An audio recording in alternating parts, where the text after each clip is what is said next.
We're on the scene right now down the Seminole boat ramp where they're getting ready to rescue a pickup truck out of the water right there. You see the cast net and stuff. They talking about the truck.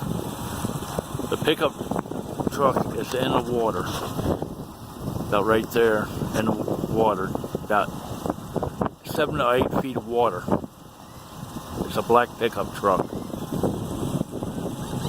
Fire and rescue is on the scene along with the Clearwater Police Department. And they got a big rig, tow truck down here. They got a tow truck driver right there talking to another police officer and another tow truck driver getting ready to take and rescue their truck. And the scuba divers are gearing up right now to take and go down and get the truck out of the water. More in a little while when they get it out.